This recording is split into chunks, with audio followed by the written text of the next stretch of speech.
We're just getting used to playing in this stadium, man. That's about it. How much progress has been made during camp for you guys? I think a ton.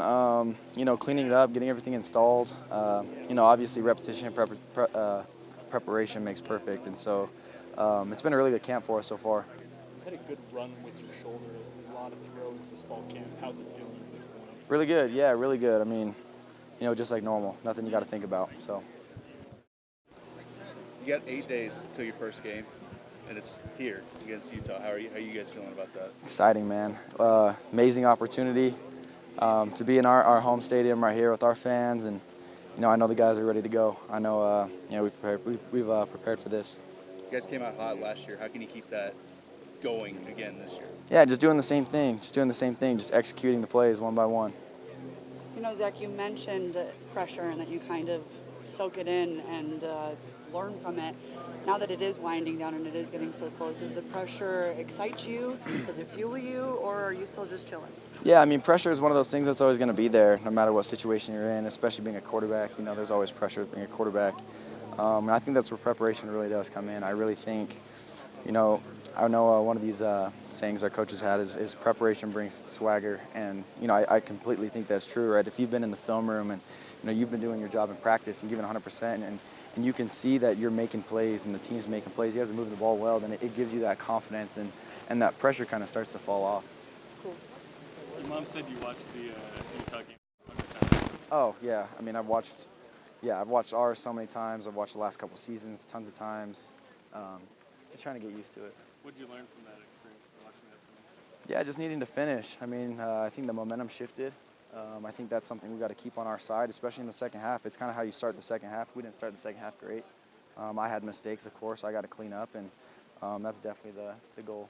Have you chatted with, who is your cousin, Julian Blackman? Yeah. What's the relation there? Second cousin on my dad's side of the family.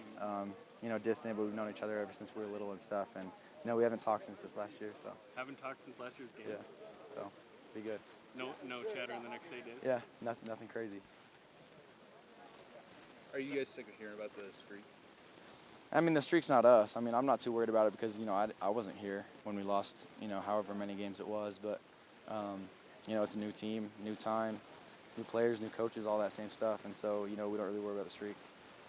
Zach, having such a stellar performance in the Potato Bowl, does that at all lead into kind of how you're feeling about your play now? Or is that kind of a thing of the past and we're just doing what we're doing in fall camp? Yeah, I mean, the Western Michigan game was one thing, but, I think every game, whether you play good, you play bad, you're learning things and you're building that confidence no matter what. You're starting to feel, obviously, like everyone says, you mature and the more years you have under your belt, the better you start to play. And I think it's just one of those things, right? I mean, it wasn't just a Western Michigan game, but it was all 7 games I played, and I learned a ton. And, you hit that in stride right into fall camp, and you start to learn the things in that game, and you apply it to fall camp every day, and you're taking every day of practice the same way, and you're trying to get better every single day. You actually have to have a great connection with the wide receivers, but how's your connection with the running back, specifically Tyson Williams? Really good, really good. I mean, he's a new guy. I know it's hard for him to come in here and try and make friends, especially joining, late last second and all that kind of stuff. And so the guys have done a really good job taking him in, and he's such a cool dude, like the most respectful guy ever. And so he's awesome. We've had him over for a barbecue and stuff at the house already, and he's hung out with the dudes, and we got all these team activities and stuff. So he's been with us, and he's great to have around. I think he fits in well. Was it a bummer that you didn't get to go live today, but they decided to just practice pretty much? Yeah, I mean, I don't worry about that. I think the quarterback side of the game, whether you're live or not, it really makes no difference to me, to be honest. You still get that same pocket feel. The receivers and those guys are, trying to get off their jams and their routes. A lot of it becomes a mental game for us. And, it's weird when you get into the first game. Hitting becomes just second nature. You really don't think, wow, I just got popped, and that was the first time in a whole year I haven't been hit. It's kind of one of those things you don't realize it's something you haven't done for a while.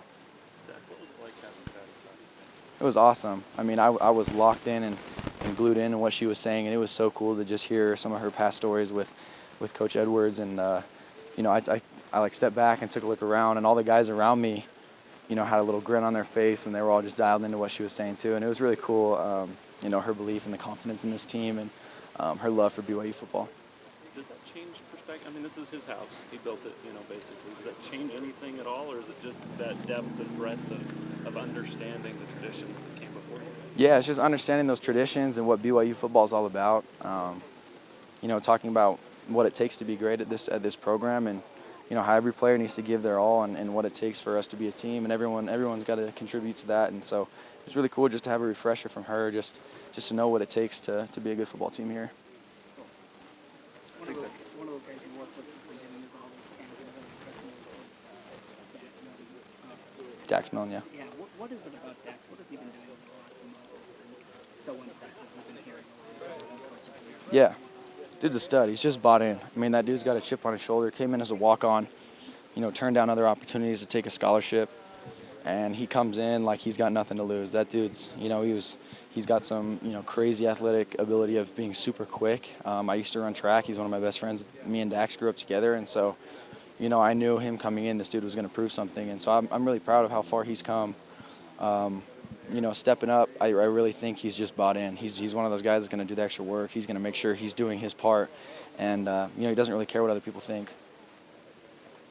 I got here late, but can you just, what your readiness level as far as the shoulder and all that? And Yeah, 100% ready to go. Yeah, ready to go right now. I think the team's ready to go in general. I think pieces are coming together. Obviously, we got game week coming up, and that's where we start to really dial in on preparation, all that kind of stuff. So we're ready to go.